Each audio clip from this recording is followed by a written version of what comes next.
সাফ করে দেবো, বিরাট লম্বা তালিকা আছে আমার কাছে। ওদের বুথে বসার লোক পাবে না, পঞ্চায়েত সমিতি রাখতে পারবে, এই পঞ্চায়েত সমিতি রাখতে পারবে? আমার কাছে মেজরিটি আছে, যেদিন চাইবো পরের দিন উল্টে দেবো। উত্তম সিংকে অ্যারেস্ট করেছে আপনি এই ভয় দেখানোর জন্য।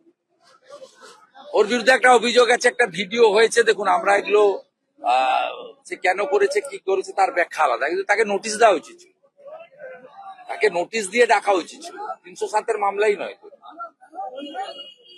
ভয় দেখানোর জন্য করছে, এতে লাভ হবে নাকি? উত্তম তো আগেও জেল খেটেছে, উত্তমকে ভয় দেখিয়ে লাভ নেই। লোকসভা নির্বাচনের সময় উত্তম সিং এবং গৌতম গুরুর বাড়ি ঘিরে রেখেছিল পুলিশকে, অভিজিৎ গাঙ্গুলি এসেছিলেন ওনার বাড়িতে ভোটের দিন। এগুলো করে কোনো লাভ হবে না, অসভ্যতার মতো। একটা নেতাকে তার বাড়িতে দুপুরে খেতে বসছে, পুলিশ দিয়ে ভাতের থালায় লাথি মেরে এনেছে, সে একটা জেলা পরিষদ মেম্বার, এবং এগুলো করে ভয় দেখাতে চাইছে। ভয় দেখিয়ে লাভটা কি? দাদা, মমতা বন্দ্যোপাধ্যায় বলছেন, জ্ঞানেশ কুমারের উদ্দেশ্য বলছেন যে ভাবছেন ওই চেয়ারটা পার্মানেন্ট চেয়ার, তাই তিনি কাউকে করছেন না। মুখ্যমন্ত্রী ভাবছেন ওর চেয়ারটা পার্মানেন্ট নাকি? উনি তো 30 এপ্রিলের পরে মুখ্যমন্ত্রী থাকবেন না, উনি তো 30 এপ্রিলের পরে মুখ্যমন্ত্রী থাকবেন না। জবরদখল করে জায়গায় বাড়ি করে আছেন, যতই নাচুন না কেন মিডিয়াতে হাট দেখান আর পালঙ্ক দেখান। আপনি আকাশে উড়েন, সবাই জানে। আপনার পরিবর্তনটা আমরা দেখেছি, আপনাকে মুখ্যমন্ত্রী আমরা করেছিলাম, আর আপনার পরিবর্তনটা আমরা দেখেছি, আপনাকে ছেড়ে এসেছি ওই কারণে। আমি তো সোশ্যাল মিডিয়ায় পোস্ট করেছি, ওটা তো উনার জায়গা কিনেছেন।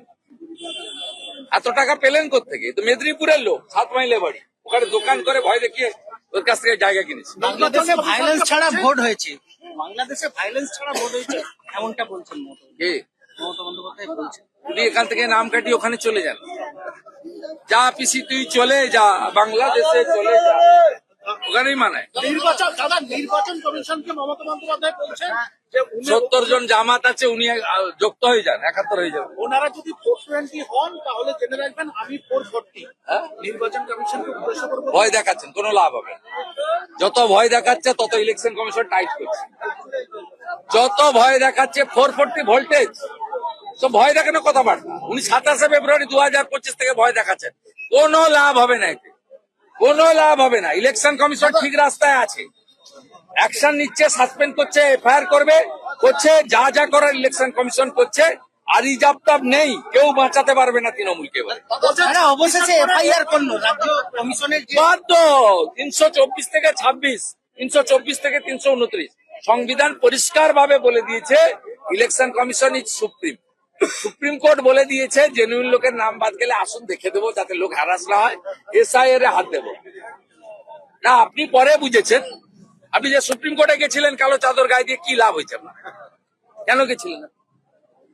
সব ভয়টাই দেখিয়ে লাভ নেই, যেতে আপনাকে হবে।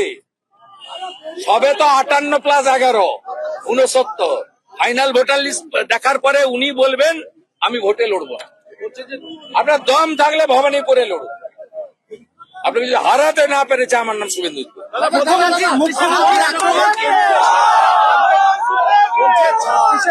কেন্দ্রীয় সরকার থাকবে না, এখন থেকে বলে দিচ্ছি, ভদ্রতা করে দিচ্ছি। উনি অনেকদিন ধরে বলছেন, আমি ওনার সঙ্গে ছিলাম, 19-এ হাত এরকম তুলে দিয়েছিলেন, 19শে জানুয়ারি হাত তুলে বলছিলেন ইউনাইটেড ইন্ডিয়া ব্রিগেড। আমি ছিলাম সঙ্গে, ওনার সঙ্গে সবাই লাইন হয়ে দাঁড়িয়ে বলছিল। উনি এটা অনেকদিন ধরে বলছেন, ওনার অনেক দিনের স্বপ্ন মোদিজিকে সরাবেন, জীবনে পারবেন না। দেখবি আর জ্বলবি, লুচির মতো ফুলবি। কদিন আগে বিহারে ভোট হয়েছে, 243-এর মধ্যে 202টা সিট বিজেপি পেয়েছে। দিল্লিতে 27 বছর পরে ফজরিওয়াল হেরে গেছে, বিজেপি জিতেছে। এবারে চিটিং তৃণমূল হারবে, বিজেপি জিতবে। বিজেপিকে আক্রমণ করে তিনি বলছেন যে মুখ্যমন্ত্রী একটা বিজেপি পার্টির কথা শুনে বাংলাকে ধ্বংস করতে চাই। আইন মেনে, সংবিধান মেনে কাজ করছে।